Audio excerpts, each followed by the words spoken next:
One thing that's very eye-opening to me, guys, is that, at least when I took this photo this morning, there was 238,868 likes on that Instagram post.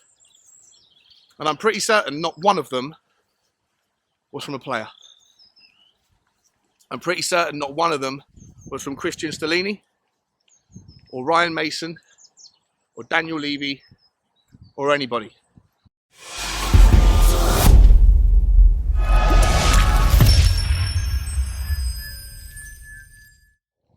Morning, everybody. How you doing? Welcome back to the Spurs Talk Show. It's Tuesday. It's horrible out. The wind is coming this way. The rain is sideways into my face. Bugsy Malone's got her coat on. I've got mine, but it's not keeping us dry today. I hope you're all happy and healthy and staying dry wherever you are. Please do me a favor, guys. Smash the like button for me on the video. Smash the subscribe if you haven't already. Hit the notification bell to stay abreast of the freshest content so you can see it first. And please drop a comment. Let me know your thoughts on today's video. Guys, I haven't done a video since the news dropped about Conte being kicked out of Tottenham by mutual consent. It happened late Sunday night, and I was too busy arguing with people on various streams about who's to blame for this whole debacle. And as I said before, everyone gets a slice. Daniel Levy's responsible for putting us in the situation in the first place. But for me, Antonio Conte was the architect through calculated and very mechanic-minded setup, organised this whole departure. No doubt with some nice payout. We'll never know the details of that. And he is on his way back to Italy. But his assistant coach, Christian STELLINI, is hanging behind, at least until the end of the season. The news is out that right now we have no new manager. Ryan Mason and STELLINI are taking over the reins again for the next 10 games, which gives Tottenham the time to reassess everything, I would hope. With what's going on with Paratici, is it also a good time to kind of bring down the hammer on that particular relationship? You've got 2 months to try and find a way to finish fourth, but in the background, be like a duck on water, seamless and efficient, but with the little legs motoring away, getting things ready for the next phase of Tottenham. Now look, I know that it's a very divisive topic around Antonio Conte, and obviously depending on your natural stance on the owners will probably shape whether or not you were in favour of what he said or whether you wanted him to stay regardless of what he said. And look, I'll let everyone make up their own minds. You know how I feel about it. But there has been a couple of interesting posts that have come out over the last couple of days that when you look at the kind of the takeaways from them, I think it does push a narrative in one direction. So here's the first one, right? This is from the Daily Mail. Daily Mail is the Daily Mail, so take it with a pinch of salt. But they said, towards the end of January, Antonio Conte gathered the players at the club's Enfield HQ for a heart-to-heart. As the final player arrived, Conte walked out, telling his players he wanted them to find the solution to their wretched form. That was back in January. Was that part of the catalyst for players downing tools? Maybe, maybe not.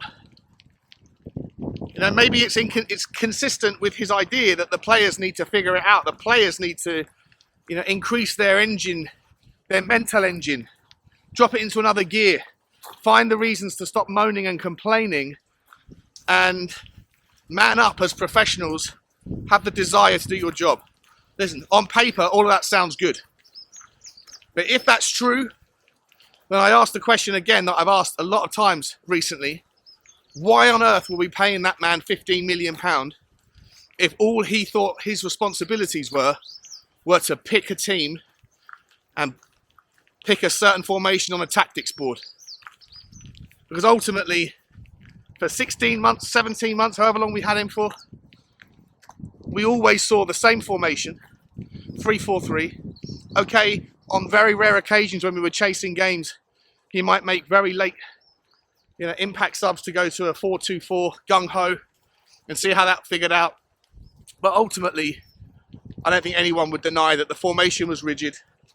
There was a lack of curiosity about new players that he obviously deemed club signings, not Conte signings, and an overly faithful and loyal approach to players whose form had absolutely deserted them on a consistent level, to the point where most Tottenham fans were getting very frustrated at seeing certain players continue in the 11 in spite of the apparent absolute inability to overcome their short-term form. And where I want to go with it, guys, is whether or not at £15 million a year, if you are this mentality monster of a manager, you have a responsibility to try and build relationships with your players and to impact and impart some of that winning mindset, whatever it is that's going and running through the veins of Antonio Conte, that desire and will to live. Surely, in my opinion, part of that paycheck has to be to figure out why it is that the players as a team and the players as individuals can't lift themselves for the easier games like they can for the Man Cities. The competence in the team will vary throughout, but ultimately if you're good enough to beat the best, then you should always be good enough to beat the worst. And he didn't seem to want to spend any time going after that area. Emerson Royale said last week, before Conte was fired or let go, he said, we don't have relationships with Conte. I'm paraphrasing, but he said to the tune of, we had very standoffish. It was here and there, a few words here and there, but nothing that you would call, a strong relationship. And I think that there is a massive need when you are managing a team to have that. Look at Harry Redknapp's success. No one would have called him the best tactician in the world, but he certainly had a way with players. Whether it was the put your arm around a player on a bad day or a good day, tell them that they're still necessary and wanted and valid. And I know that might sound all a little bit too easy or too soft, but players are humans, and whilst they are professionals and maybe they need to figure that stuff out for themselves to some degree, the role of a manager is and should also be considered father-like, paternal, someone that you respect but have a relationship that is approachable. And I think that Antonio Conte didn't have that balance correct, at least in my opinion. I'd go as far as to say, whether or not you're still someone that thinks it was a disgrace that Conte's gone, maybe this next bit will, open your eyes a little bit to a different perspective. Antonio Conte's departure message on Instagram: football is passion. I would like to deeply thank everyone at Spurs who appreciated and shared my passion and my intense way of living football as a coach. A special thought to the fans who always showed me support and appreciation. It's been unforgettable to hear them singing my name. Our journey together has ended. I wish you all well for the future. Antonio. A nice message. Maybe a little last final dig there when he says, I'd like to deeply thank everyone at Spurs who appreciated my passion and my style. Maybe not to the people that didn't. Again, we'll never know those intricacies of the relationships. But one thing that's very eye-opening to me, guys, is that, at least when I took this photo this morning, there was 238,868 likes on that Instagram post. And I'm pretty certain not one of them was from a player. I'm pretty certain not one of them was from Christian Stellini or Ryan Mason or Daniel Levy or anybody. I could be wrong, but I'm pretty certain the radio silence there is true and is surprising. You'll also find that there is no goodbye well wishes from any player on Twitter. Nothing. Not one player or person related to the club, as far as I'm aware. I could be wrong, and if I am, please do let me know and this whole point becomes moot. But there's certainly not an overdose of well wishes from any of the people at Tottenham Hotspur. And I find that very weird. And I think that tells a tale. Even Nuno Espirito Santo had half of the dressing room and a few of the coaches at least liking the post and sending him their best wishes for the future. Antonio Conte got nothing. And I don't buy the idea that that would come from Daniel Levy. No, that will probably be an accusation that's thrown his way, that the club have said to the players, you cannot say goodbye. I don't know what harm that would do or what difference that would make or why that would be a thing. So I'm not going to go down that path. I just find it very surprising that no one has said anything. And what does that tell you? Does it tell you that Antonio Conte had lost the dressing room? Probably. Yes, I think that does. That is the assumption that you can make from that. And that people were probably happy to see the back of him after they were thrown under the bus by his words. But does it also say something about the players' mindset? Does it also somewhat confirm what Antonio Conte was saying, in that they did react to criticism in a way that a weak-minded individual or a weak-minded team would, with petulance and a cowardly kind of, with petulance and a disdain, rather than a reinvigorated mindset to say, I'll prove you wrong, I'll show you who isn't a winner.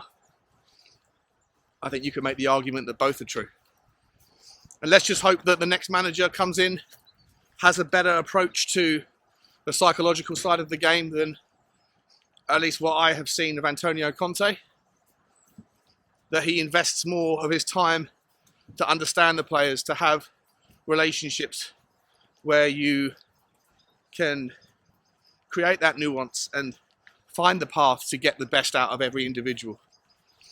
For me, the two options that really remain at the top of the queue are obviously Pochettino and Julian Nagelsmann. Nagelsmann has stated that he does prioritise that end of the game, the psychology stuff. I think that's important, but people that don't want Nagelsmann would point out that he did have frosty relationships with some of the players. And I think when you look into that, a lot of those players that are touted as the ones that didn't like Nagelsmann, maybe there was an ego battle going on because of the proximity of age. Nagelsmann, I think, is 35. And some of those older players, maybe not too much younger than him.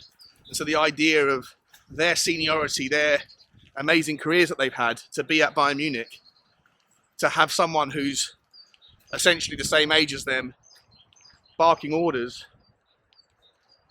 maybe doesn't go down too well. And so maybe that's a consideration and a factor that Tottenham have to bake in when thinking about Julian Nagelsmann.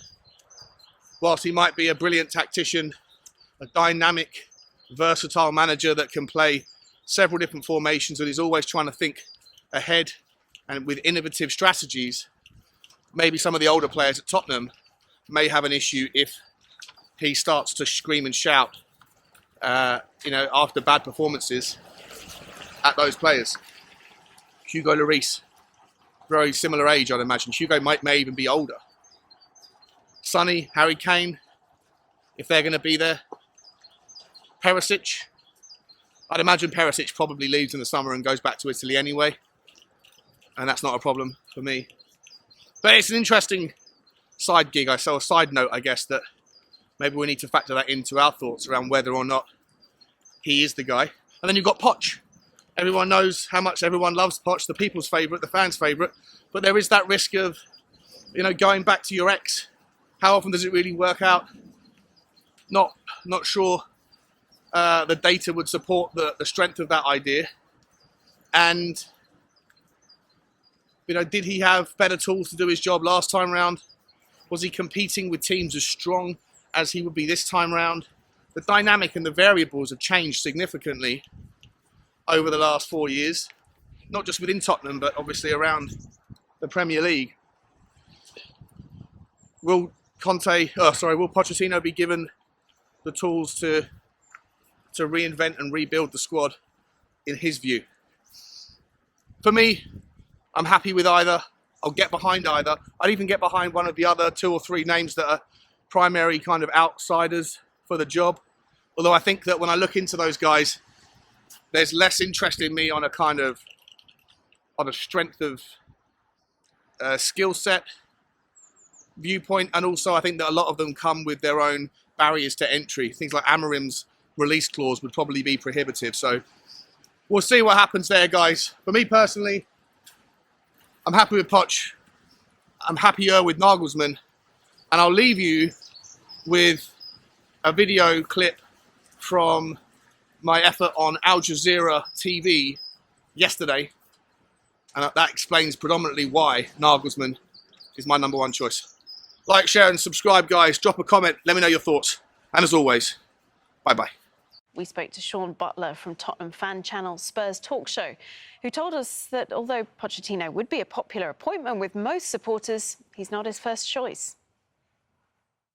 I would rather go with Nagelsmann because he prioritises a significant slice of his attention goes towards the psychological area of the game.